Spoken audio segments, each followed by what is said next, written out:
Hello and welcome to the Professional Insight Podcast, Season 6. Thank you very much for tuning in. My name is Brandon Curry. Where's everybody else that's popped on? There we are. I'm Jeff Collins. Josh Bond. And Trevor Lindy. And we have our huge guest back. Big fan of the show. Just don't ask him; he might deny it, but doesn't matter. It's a little game that we play. But one of our favorite guests, Mr. Preet Banerjee, finance guru, and also some AI that we're going to touch on today. That one of your recent podcasts. Thank you very much for coming on the show. Yeah, my pleasure. Thanks for having me, guys. You're currently in the UK right now. I wanted to touch on, because the last time we had you on, which was several months ago, you were finishing up your thesis, tell our audience, where are you with that right now? All done and dusted. So I submitted it, I guess it would have been in January of 2023, earlier this year. I defended in April, and actually my convocation was just a couple of weeks ago. So I'm now out there socializing the research, getting to the top of every hill and trying to yell to the masses what the conclusions were, because I think it's actually quite interesting and relevant for your podcast. First of all, do we now call you Dr. Banerjee? I don't know. That's my dad's name, and I made it to 45 without being called a doctor, and I just don't think it'll stick. Like, it just feels too weird. So you can just keep calling me Preet. Okay. You sure? Not even Dr. B? A humble doctor. I like it. We got a Dr. J that comes on. He's coming on, Dr. Jim Thorne from, he's been on a couple times. Oh, I thought you meant the Skyhook Dr. J, but No.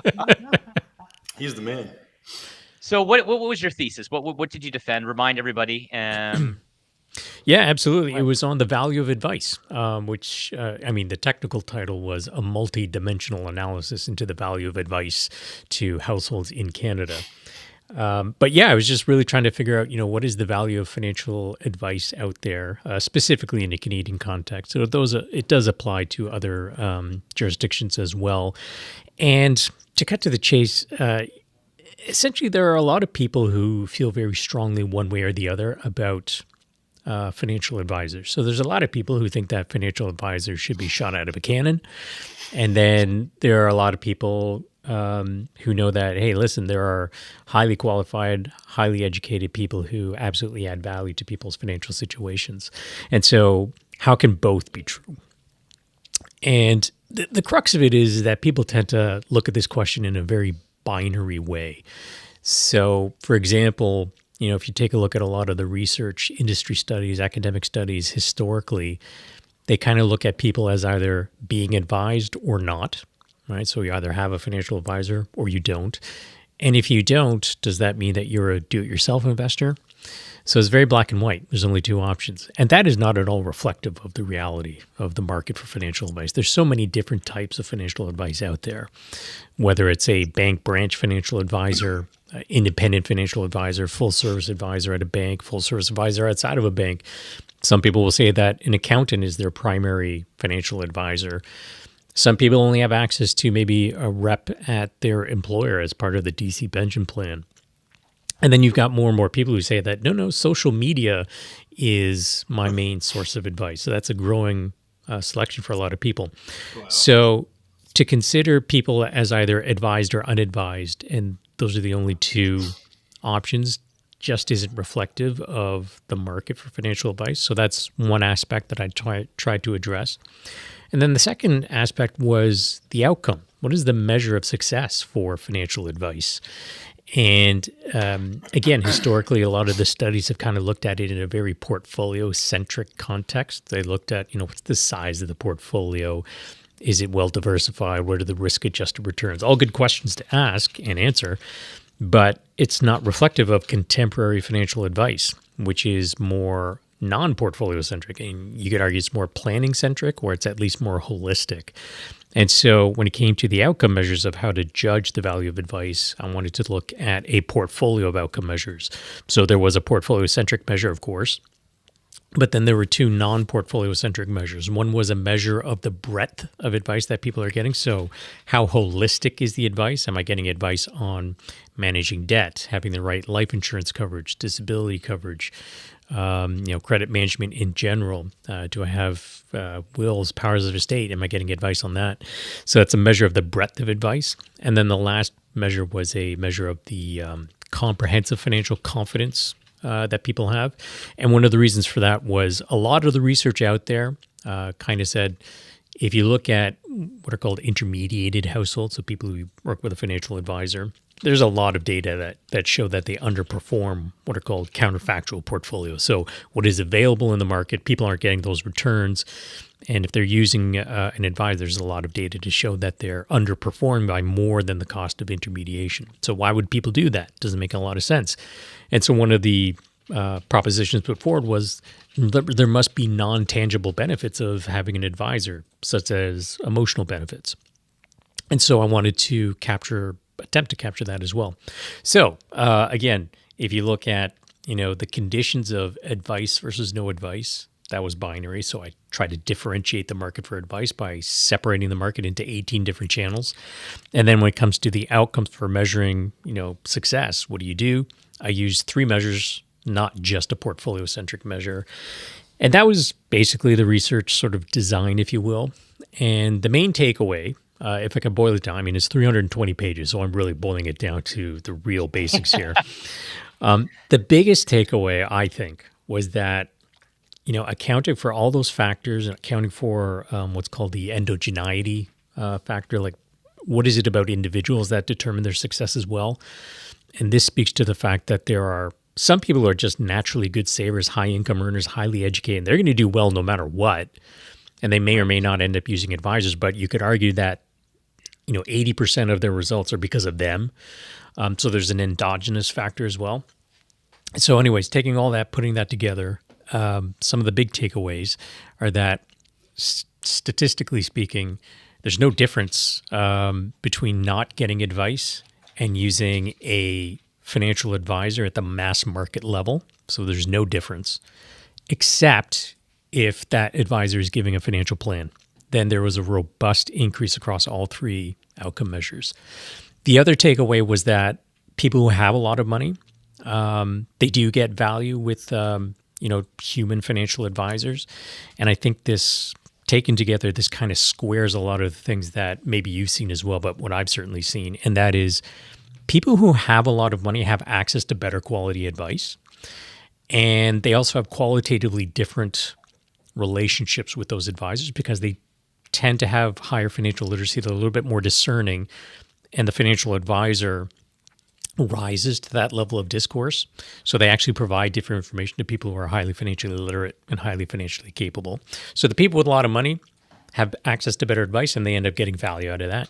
People who don't have a lot of money, which is the mass market, don't tend to get value out of traditional financial advice channels unless they're getting financial planning. So unless you're being holistic or getting holistic advice, there may not be a value add for that mass market either. And I thought, again, just 2 of the findings, but I think those were kind of the big takeaways that really gives me more passion for my mission, which is to get better quality advice to the masses.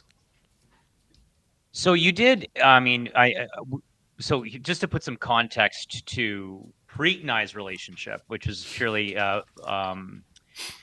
we years ago, before Preet, you and I have a mutual connection. Mm-hmm. And I'm a huge fan of your father-in-law's, know him quite well socially.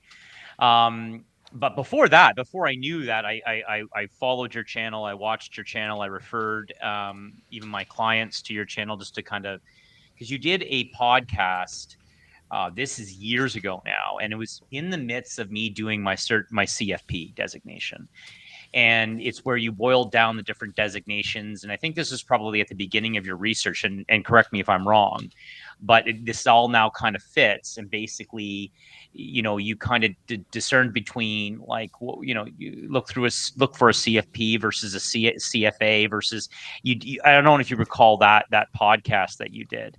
But it was definitely refreshing to hear someone that you don't have a horse in the game.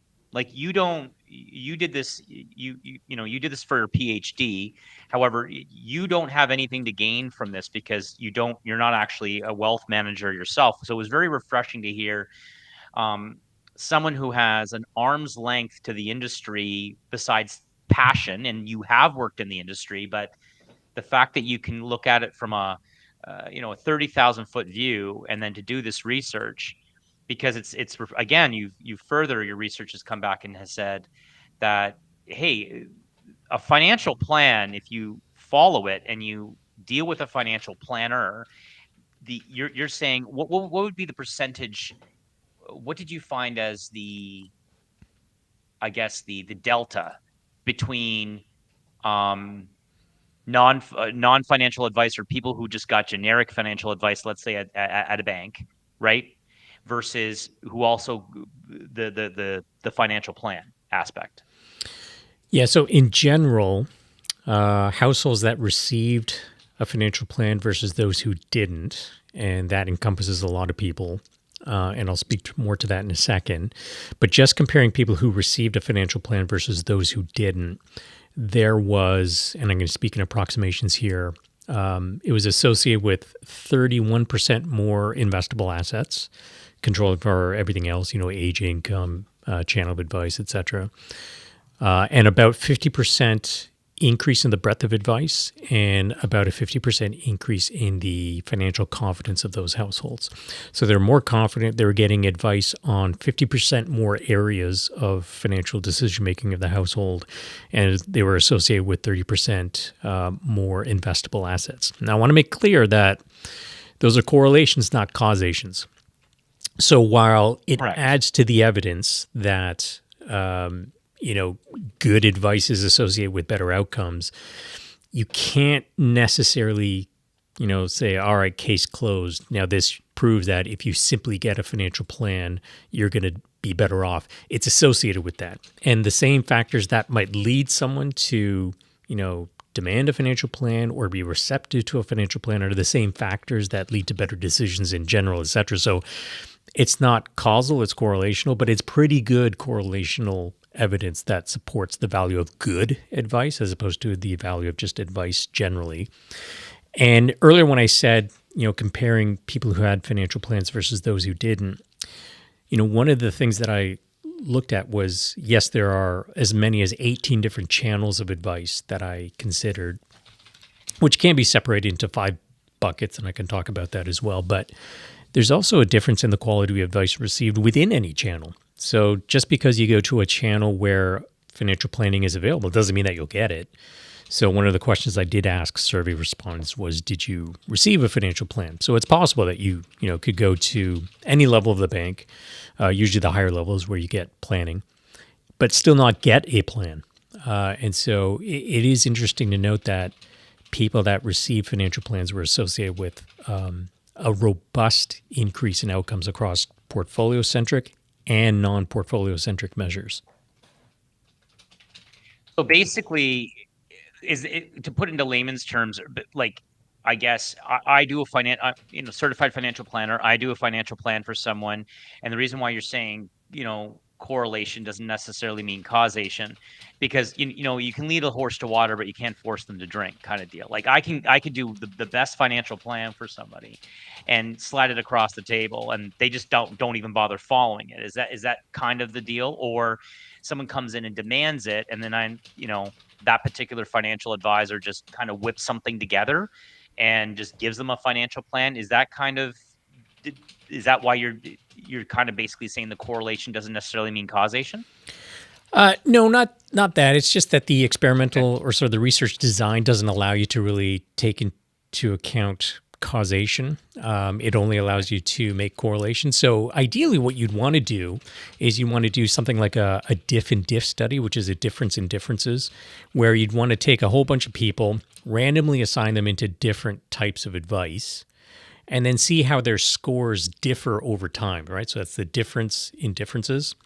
So the difference in scores over time based on the different channel of advice that they're assigned to. And you want to, ideally, you'd randomly assign them into these different channels. But ethically speaking, it's kind of a difficult thing to do, like, because you'd want to randomly assign people in a whole bunch of different channels. So you couldn't take someone where you knew that, they have low financial literacy, they're maybe very anxious about making financial decisions in general. And then you say, well, listen, you've been assigned into the do-it-yourself channel. You've got to do everything yourself and not ask for advice, and we want to see how you do.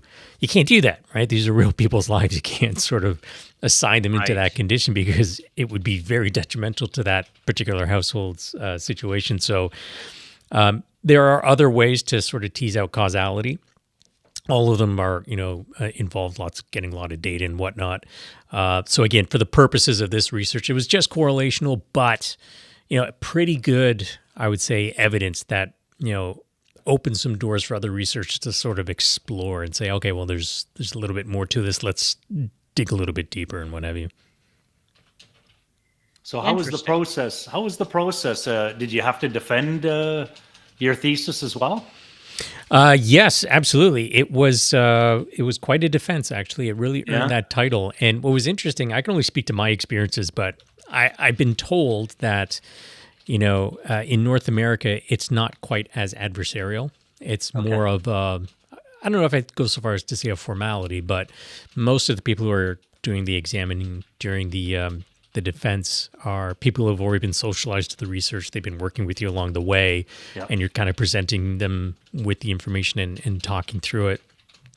And there's a formal presentation and what have you. But because my university, the conferring university is in the UK, so it's part of the UK system, even though my primary supervisor was in at the University of Toronto at the Rotman School of Management. It was a UK-based defense. And over there, apparently it is not abnormal for it to be very adversarial. And when I got in for the beginning of this 3-hour defense, there's no presentation. They just start launching questions at you. And they really took me to task. Like I really felt beat up during those 3 hours. So really? It was oh my God, defense. That's crazy. Yeah.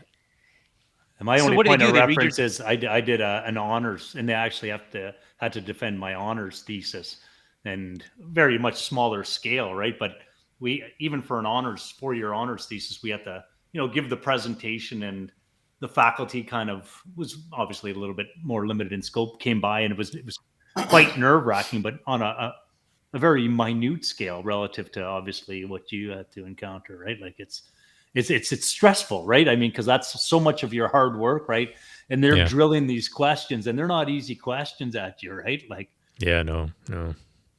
Good on you. That's insane. Good. That's awesome. 3 hours defending a paper that you spent how many years researching and starting? 6. I mean, it should have taken like 3, but it took me 6. Hey, they never take what we think they're going to take, right? So another thing that you did on your YouTube channel that we're all pretty fans of is the evolution of AI. All of us on this, that's crazy. All of us on this podcast are fathers, and it's scared. Well, I mean, I was never a subscriber or believer to AI to begin with. I just was always cautiously optimistic on the impacts of society. And then you released this video. Rookie, do you have the video teed up by any chance for us to show our listeners, viewers? He does. Okay, Rook, can you we're pretty open here. We just like producer Rook, he's just amazing. We wouldn't even exist without him. Rookie, do you mind? Okay, you need to check this out. This is not my real voice. This is voice cloning technology I'm using to show you how scammers are impersonating you or your family members in order to scam people out of their hard-earned money. In this video, I'm going to show you one way to help you and your families reduce your risk of falling to a scam powered by AI. And it all revolves around a low-tech solution that comes from the world of spies and espionage. I'll show you exactly how it works. Hey everyone, my name is Preet, and this is now The Real Me, and I'm a consultant to the wealth management industry, and this channel is for anyone who wants to learn more about the world of money around us, including learning more about the people who want to take our money away from us. You may have heard of the grandparent scam before. It's a catch-all phrase, but it's most commonly associated with someone calling an older adult and pretending to be a family member, often a grandchild. Because once you have kids, or your siblings have kids, you are nothing to your parents. You don't exist anymore. Everything revolves around the grandchildren. They will do anything for them, including donating your organs to them if they need them, even if you're still alive. So, of course, grandparents are a prime target for these types of scams. And this scam is actually a very old scam. The scammers used to just say something like, "Grandpa, is that you? I'm in trouble," not using any names. And what's a perfectly natural response from a loving grandparent? "Madison, is that you? What's wrong, dear?" And from there, a story follows, which could be anything from having gotten into a car accident, getting arrested while vacationing in Mexico, or what have you. Anything that requires an immediate transfer of cash. And they might say, "I'm so embarrassed and I can't get a hold of mom or dad, and I only have 30 minutes to pay, or else I'm gonna end up in jail, or something else really bad's gonna happen." So what does the grandparent do? Anything you ask. Wiring money, sending an e-transfer, buying gift cards to transfer, or whatever scammers are doing these days.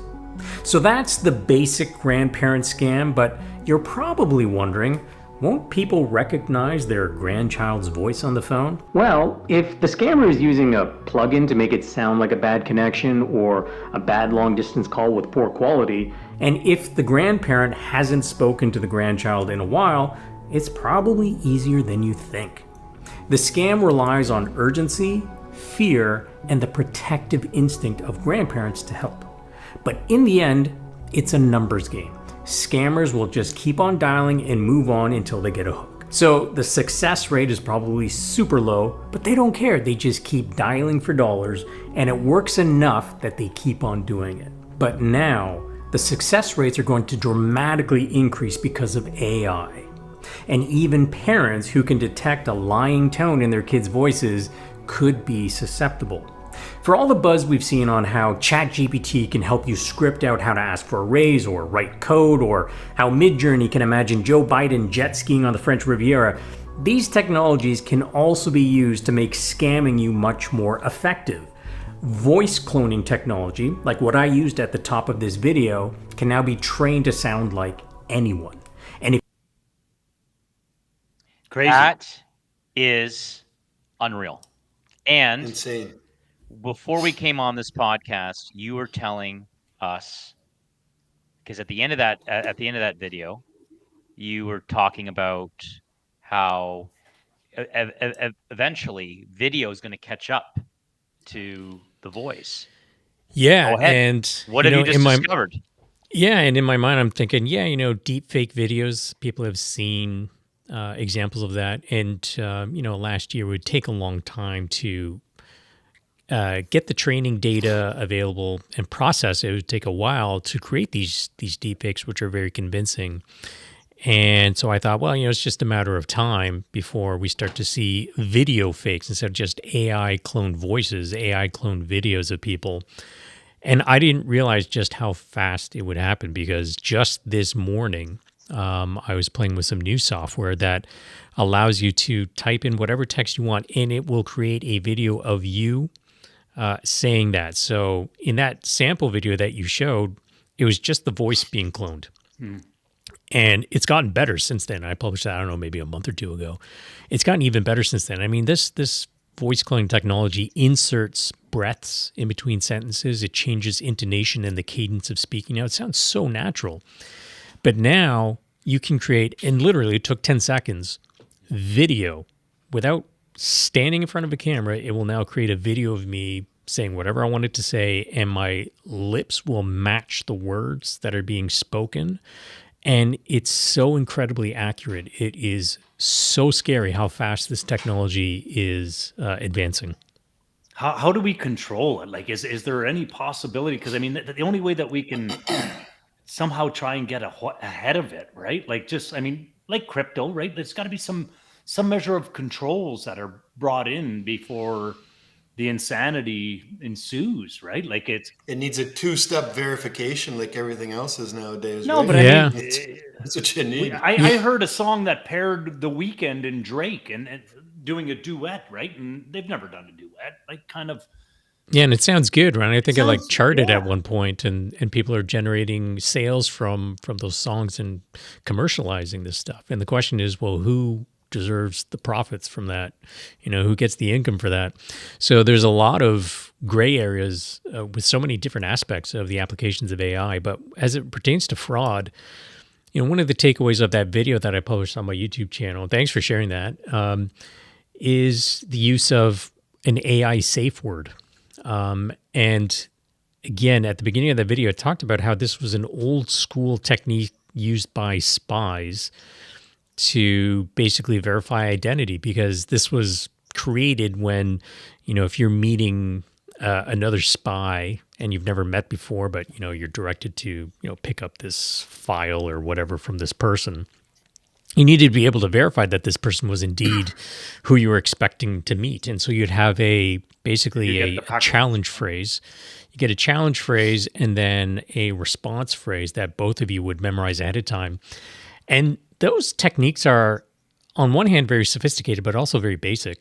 And so as an example, a challenge phrase would be something that isn't going to draw attention, something that wouldn't stand out. So all those challenge phrases you see in the movies, that's not what happens in the real world of espionage, apparently. I don't know. James Bond's not real? James Bond's not real? Is that what you're telling me, Preet? No, I'm not saying that. What I'm saying is, like if you look at the Mission Impossible movies, I think in, which one was it? Mission Impossible Fallout. There's a scene right at the beginning of the movie where Tom Cruise, Ethan Hunt, answers the door, and there's this shadowy figure who's about to hand him one of those self-destructing tapes or whatever. And he says, fate whispers to the warrior. And then the response phrase is, a storm is coming. And then the response to that is, the warrior whispers back, I am the storm. Very cheesy, right? So if you ever said that in public and you're meeting someone who is not a spy, then you're like, what the hell is wrong with you? Who talks like that? Right, it's a dead giveaway that your spy is using these challenge and response phrases. So real world response phrases would be something like you're meeting someone and you would ask them like, which direction to the train station? And they would say a specific response like, well, it's 10 blocks this way, but it's close enough that you could walk. And your response to that would be, it's a nice day. I think I will walk. Or you would also have a response that indicates if you think that you've been blown. So you'd say, oh, you know what? I've got a limp, so I'm just going to take a cab. And that would tell the person that, you've been compromised or whatever. And so, again, very, very detailed, but at the same time, very low tech. Mm-hmm. And so this is basically a safe word. And this is something that I think families need to develop. And you have to socialize this concept of this new type of fraud with, grandparents, any members of the family, and say, listen, this is now something that can happen. And in order to prevent something like this happening to you, grandpa, grandma, we are going to develop a family AI safe word or an individual safe word for every member of the family. It's got to be something that you practice and something that is going to let you know that, yes, indeed, the person I'm talking to is the only person on the planet who would know this answer. So it's something that I think more people should think about. And, there's this saying that That's a great idea, Preet. That's a great idea, right? Yeah, absolutely. Anyone who's listening, think about it's kind of cheesy, but it's also kind of fun. Fun thing for a family to do is to figure out what is your challenge and password for, different members of the family. And that anytime there's something suspect, like someone is calling asking for money, that should trigger, okay, well, use that passphrase and challenge response that you've developed with your family. And it could be enough. And I got this idea because there was a story of a woman, I'm going to say like millennial, so not super old. So someone who is like tech savvy, I would say, tech savvy enough. And she received a phone call and it sounded like her daughter, who was sobbing on the phone and said that she had been kidnapped. And of course, the mom, was beside herself, and you hear something like that, any common sense you have goes out the window because now you're in protection mode and you'll do whatever it takes to protect your kid. And so the people on the phone saying, yeah, that's your daughter. And if you ever want to hear or see her again, you're going to have to drop off, $1 million or whatever. She said I didn't have $1 million. I think they negotiated down to a couple $100,000. I forget what it was. But she almost got to the point where she was going to meet them and agree to be picked up in a van and hooded in order to hand over the money. Because again, if you're put into that high intensity situation, you don't have the luxury of the time to really digest and think, hold on, maybe I should do something else here. So that's how scary these things are. And that's why not only do you have to develop an AI safe word, I think, you have to practice it. And, when you have conversations with your loved ones, get into the habit of periodically using it. Otherwise, you can forget it, because I did this with my wife. We developed an AI safe word. And the first 3 or 4 times, she said, hey, what's our AI safe word? I was like, I forgot. So you have to practice it too. But this is something I think more people need to do, because this is now a real growing threat. And the rate of increase in the number of fraud which AI is being used for is exponential. It's like approaching an asymptote now. It's ridiculous how this is going to affect our society. I think part of the scary part, though, that they're targeting grandparents is that, sometimes like my grandfather was targeted before on a driveway scam in person. And it was when he was having early signs of dementia.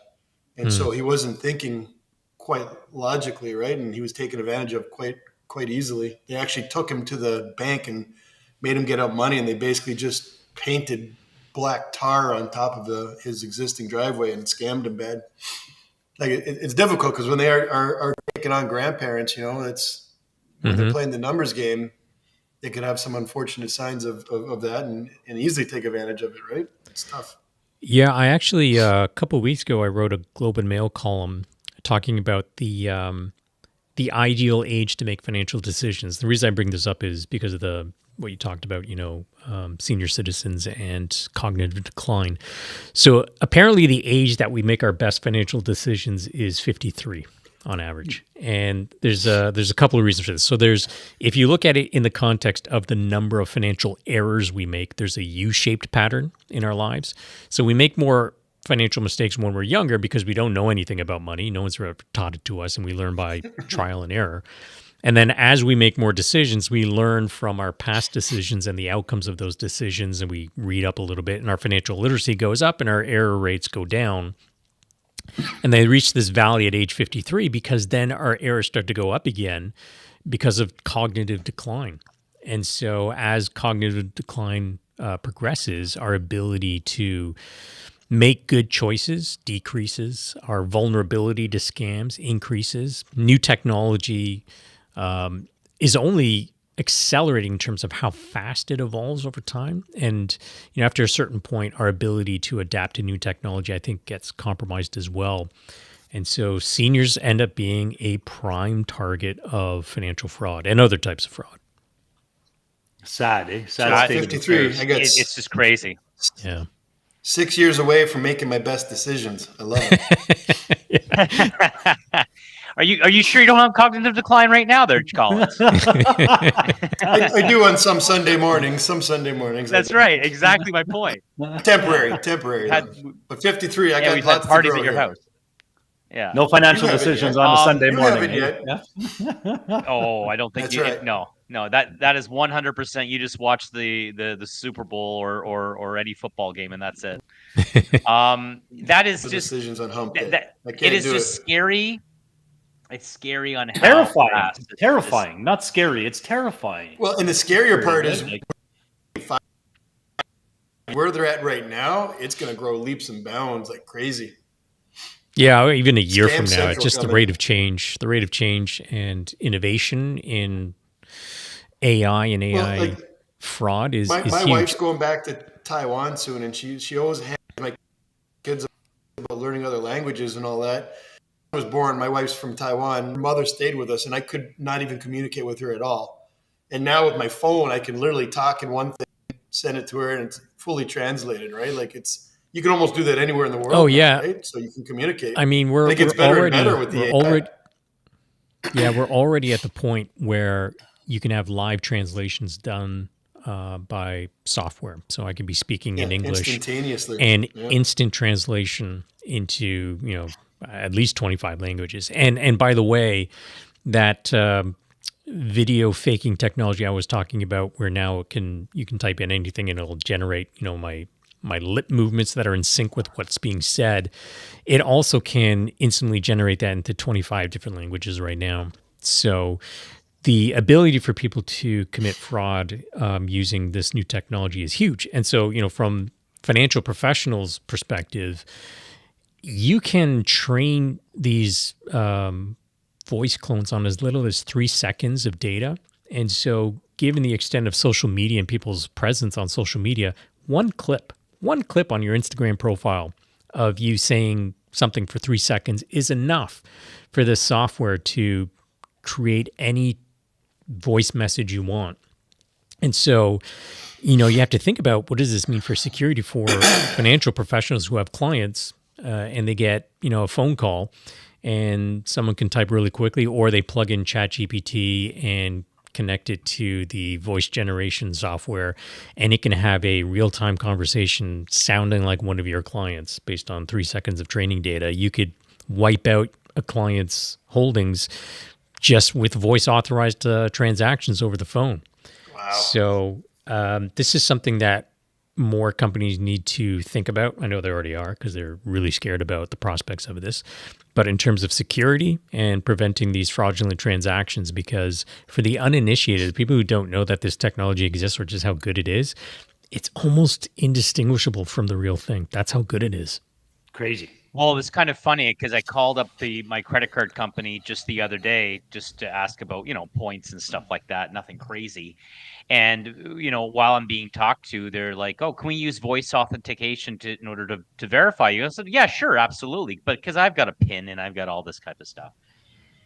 And now you're saying, well, throw that out the window, and this is one of the things. So my wife, social worker, worked for Fax, and purely because of how garbage this world is from what she's seen, we had a policy. We do not put our children's pictures, videos, nothing on social media. Nothing. Really. As a parent, quite frankly, you're an idiot if you do. You are a moron, because this is exactly the reason why we didn't even think about AI 5 years ago.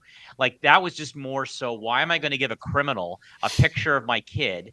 And literally, we would be getting criticized by other parents by, why don't you post pictures of little Johnny? It's just like, I don't want anyone knowing where little Johnny goes to school. I don't want them to know anything about little Johnny, to be honest. Wait, you got a kid named Johnny? I do. And we keep him in the closet because we're just we don't want anyone to know. Australia. Yeah. He's in Australia. Don't tell Kristen. He's 22 years old right now. Oh no. But you know what I mean? And now they can take you did a video, or someone did a video very, very close to it. And it was basically, they can now take a picture of your child. They can age advance them. They can take their voice, age advance it, and use that for 5, 6, 7 years down the road. And then boom, they can use that it's so scary how fast this technology is. Should we even be doing this podcast right now? Because realistically, Well, if anyone wants to copy my voice, I'm sorry, you're barking up the wrong tree on there. Well, think of the AI ball busting techniques you can do with your buddies soon with all this technology. Be some fun stuff. You can really mess with buddies. There's some good things and there's some funny things for sure, right? Definitely, right? You can't.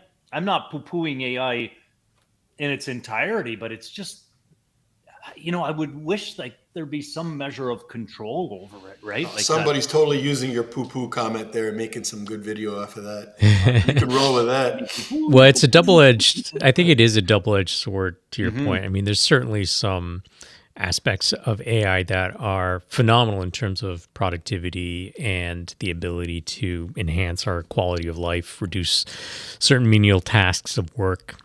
Historically, if you take a look at how disruptive technologies have been feared by society over time, you could go back hundreds and probably thousands of years. It's the same story. New technology arrives on the scene. There's a lot of people who are apprehensive about it, and it can be used for good and bad. As it relates to, professionals or people who are higher paid, higher skilled, if you go back to the late 1700s, early 1800s, this is kind of a cool story. It was, I guess, in the middle of the Industrial Revolution. And at this time, a lot of people were bringing in new forms of technology in terms of like automation. So one particular industry, which was a high-paying industry, required high skill at the time, was people working in textile mills, making clothes and fabrics and stuff. So at the time, in late 1700s, that was a high-paying, high-skilled job. And these textile mill owners were starting to bring in stocking frames that would help ramp up production and speed up things quite a bit. And the workers at the time, they were really apprehensive about it, and they, saw it as a threat to their livelihood, and so they went on strike. And, there's in England, in France, same story, same time, all the same things happened. In England, there was a story about an apprentice who broke one of these machines. His name was Nicholas Ludd, and he became a symbol of this Luddite movement. This is where we get the term Luddites from, based on this guy who was upset with these stocking frames coming into these textile mills. And in France, same thing. And in fact, in France, you tended to work in the urban centers if you're in these textile mills. And you're highly paid, you wore nice clothes, and you had leather shoes. And these guys all went on strike, and so the textile mill owners, they brought in scab workers from the countryside. And these guys didn't make a lot of money, weren't high skilled, didn't have nice clothes, and they didn't have leather shoes, they wore wooden shoes. And in France, or the French word for these wooden shoes, not moccasin or clogs, it's sabot, S-A-B-O-T, sabot. And so this became a slang term for the scab workers. They'd be like, oh, here come the sabot to take our jobs. And so they did. They took their jobs, at least temporarily, worked in these factories. They were very clumsy, not very efficient in what they did. And the striking workers, eventually they said, we're not getting our point across, by going on strike because the mills are still operating. So they went back to work, and they said, to show our displeasure, though, we're going to do something else. We're going to work like a sabot. We're going to be slow and clumsy and reduce output. And that's where we get the word, apparently, sabotage from. So these are all emblematic of, cool story, right? Yeah, that is neat. They are all emblematic of this trend, which is every time new technology comes into the workplace, people are apprehensive about it. But since that time, textile mills and factories and fabrics and clothes have exploded in terms of how much there was out there and how those industries have grown. In 1967 is when the first ATM was launched. I had ATM in my head when you were going through that. So an automatic bank teller machine, right? It was launched in 1967 by Barclays Bank in a place called Enfield, so just north of London. And at the time, what do you think bank tellers thought? They're like, this is crazy. What are you doing? You're going to take away our livelihood.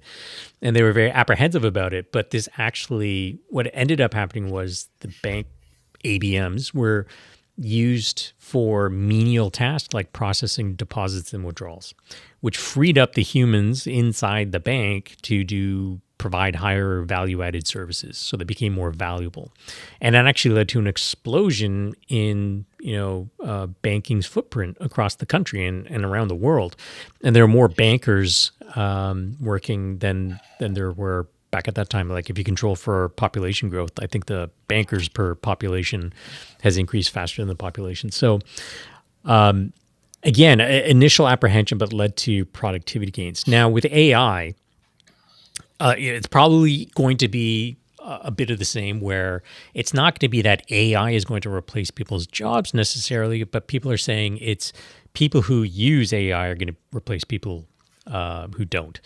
And so it's just, again, it's this new technology and how do we sort of learn to use it to our advantage. But things are changing so much faster than they ever did before. So the rate of change of these disruptive technologies is concerning. And as it relates to regulation, this is where we have some real concerns. I mean, even the so-called godfathers of AI have basically 100%. written letters to people saying, this is getting out of control. This is now progressing so fast that we face some existential crises as a civilization because of AI. We need to put a pause on development because it's just accelerating way faster than we can even figure out how to regulate it.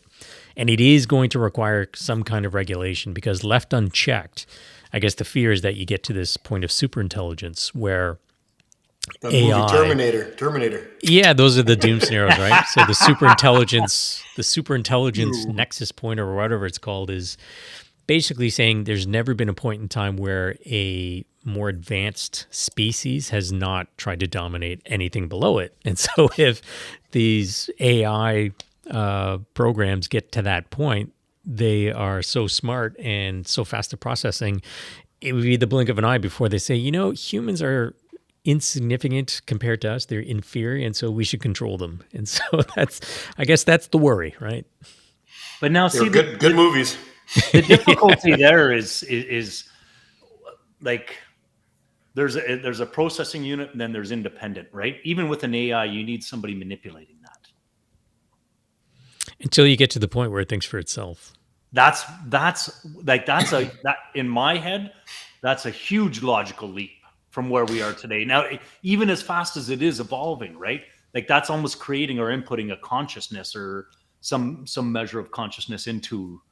And I'm not saying that it's impossible because hell, shit, you know what I mean? It's kind of like having a kid. They grow up, you take care of everything. They become a teenager, they think for themselves and they start talking back. Right? So it's like everything changes real quick, right? When they get to a certain point. So yeah, and I think, so my undergraduate degree was in neuroscience. So I know the basics, like the very basics of how the brain works. And I emphasize basics because it was a long time ago and I only did my undergrad. But when you think about what a computer does and how software operates, it's really not that different to a brain.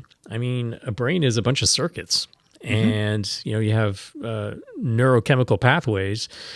And how is that really different from, transistors and logic boards in a computer, except the computer has vastly more processing power. At the same time, the brain is so complex. There's still so much we don't know about it. But at its fundamental core, it's just circuitry. And so, but there's free will in there too, right? Well, that is something that I think a lot of neuroscientists debate a lot about. There's some people who believe that, our thoughts are formed based off our experiences. And there's this, God, this was a long time ago, so I'm probably going to butcher it. But, our memories and engrams that we have in our brains are based on how reinforced certain circuit structures are in our brain. So the more we think about something, the more that pathway becomes sort of easier to fire. And that's how we build our memories. And if we don't use those pathways and we don't fire them that often, then memories fade. And so all our decisions are based on basically our collective experiences and the experiences that we had. And if you think about it, there's something about that suggests that there's no free will. So again, I don't want to get into that debate because it's been a long time since I've even considered it. There's probably a lot of new research and thinking. I've got partial philosophy background too, right? So no, we don't want to go into. Yeah, it's such a deep hole. It's right? crazy. It's crazy. But suffice it to say, there are some people who don't believe in free will. So yeah, no. Back to binary almost, right? Yeah. This whole AI thing is crazy. I want to be very respectful of your time, and I'm so thankful. And again, we would love to have you on again when your schedule allows. If it allows, right? You're pretty busy. Quick, like you back for Thanksgiving? You back for U.S. Thanksgiving? What are you doing? I've been flying back and forth a lot. So I'm in London this week. I was in Edmonton the week before. The week before that I was in London. The week before that I was in Denver.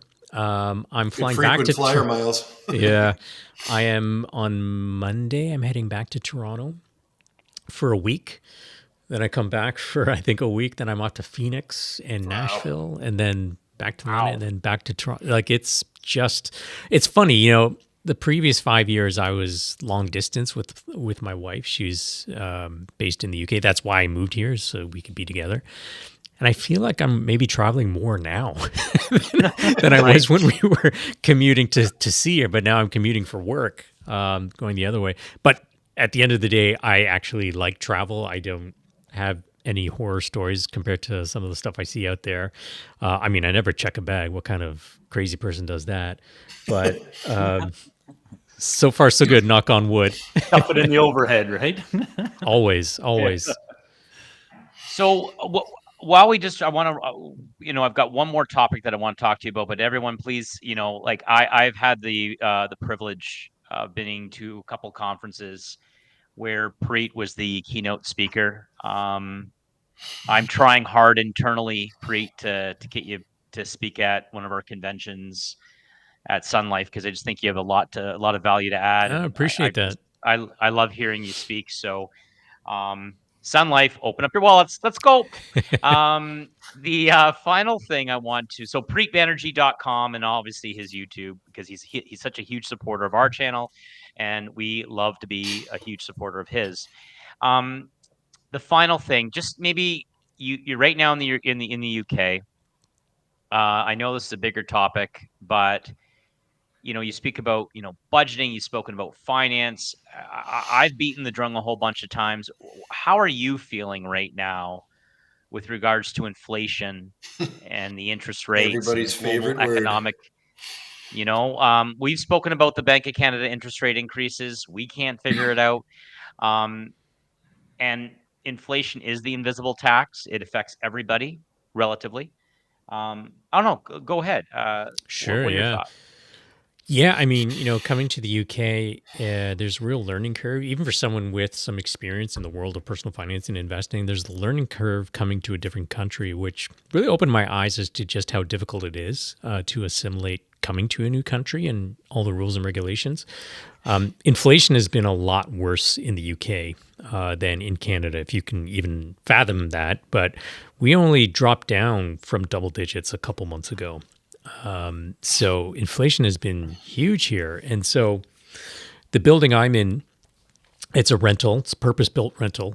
And up until a couple months ago, I've been hearing stories from other tenants that the offered increase was in rent was 15% year over year. So massive increases in the cost of living here for sure. And it was bad enough, in Canada and the US. And I think what we've seen is that the borrowed time that a lot of households were on in an era of ultra low interest rates, which has a way of covering up sort of bad budgeting issues and I would say sort of missteps in household financial decision making in general. You could sweep those under the rug because of the low interest rates and a falling interest rate environment. That's changed. And not only has it changed in such a harsh, dramatic way that, this massive increase in interest rate, the cost of borrowing, people borrowing so much money because they had access to cheap credit. Now we're going to see the other shoe dropping because we've been hearing about how stretched people have been during this run up in rates. And we have people who, were in locked fixed rate mortgages for a while. They're going to be renewing, paying, $1,000 more per month on average, maybe more. So this is going to be a real strain for a lot of people. And what's going to give? Well, if you were, even though it's hard to define the middle class, so you're upper middle class, whatever savings you have, yeah. If you were saving money, you probably had to give up saving money in order to stomach the increase in the cost of borrowing stuff, and you're probably tight. But anyone who's sort of in the mass market and on the lower income side of things, I mean, you're already paycheck to paycheck, and now you had to come up with an extra $500,000 a month. Something's got to give. And eventually that translates into lower consumer spending, which translates into slower economic activity. And, it's hard to imagine a scenario where we don't have sort of a hard landing. So it's very scary. And then there's the sentiment aspect to it. So when people think that things are going to be bad, they adjust their behavior. And that behavior in itself kind of becomes a self-fulfilling prophecy where they cut back on their spending, which lowers economic activity and what have you. So it's been challenging. And I have to say, when the governor of the Bank of Canada came out and said, rest assured, interest rates are going to be lower for the foreseeable future. Go out and borrow, basically. God, what a credibility hit that was for Absolutely the Bank of Canada thereafter, right? Where's the recourse on them? Nothing. Yeah, and this Screwed is a real thousands of people, millions. Yeah, that was really bad, really bad. Real big misstep to say something like that. And I've met Tiff Macklem. He's a super nice guy, super smart guy. I'm sure he would be the first person to say, yeah, I wish I could walk that back, but there's the political aspect of it all too. So it's just awful, unfortunately. Well, I mean, I don't like to be hey, Rook, if we can stay in, because we're wrapping it up, so I'd like to stay on the five of us, because we probably all have something to say here. Just like I'll put my hand up. CFP, I've got a cash flow statement. I manage it accordingly. Tiff McCallum, I do watch Tiff McCallum. I do watch all these things. I do watch Jerome Powell, right? And I made purchasing decisions, 3 years ago, 2 years ago, that I wish I never did, because I was being told that interest rates would be low. So you understand, Preet, when I say you make calculations, you make return on investment calculations, you do renovations, or you do something based on, and then you also have to look at the historical fact. And we're at the highest interest rates in Canada in the last 20 years. Interest rates have gone up by 475 basis points in 18 months. That's never happened in the history of the Bank of Canada. It's never happened. Yay.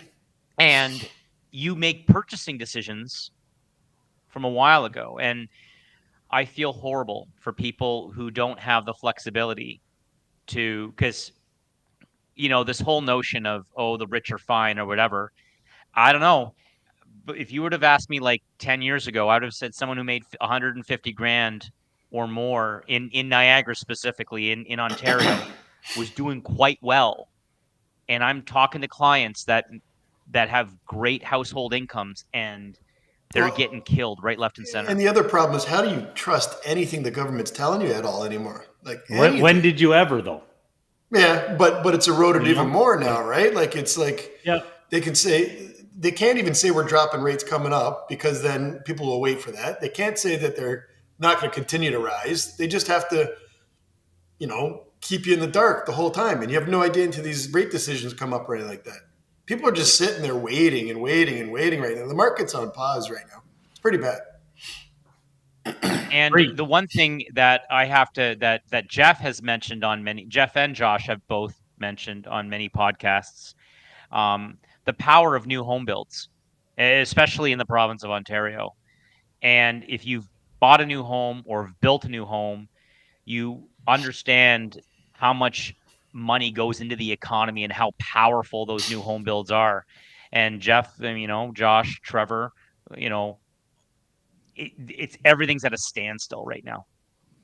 Well, it's not scary, because like, I'm a builder myself, Preet, and you probably stroke anywhere from 85 to 100 checks before the build's done. And every single person in that little mini economy is paid, and then the builder gets paid eventually when it closes.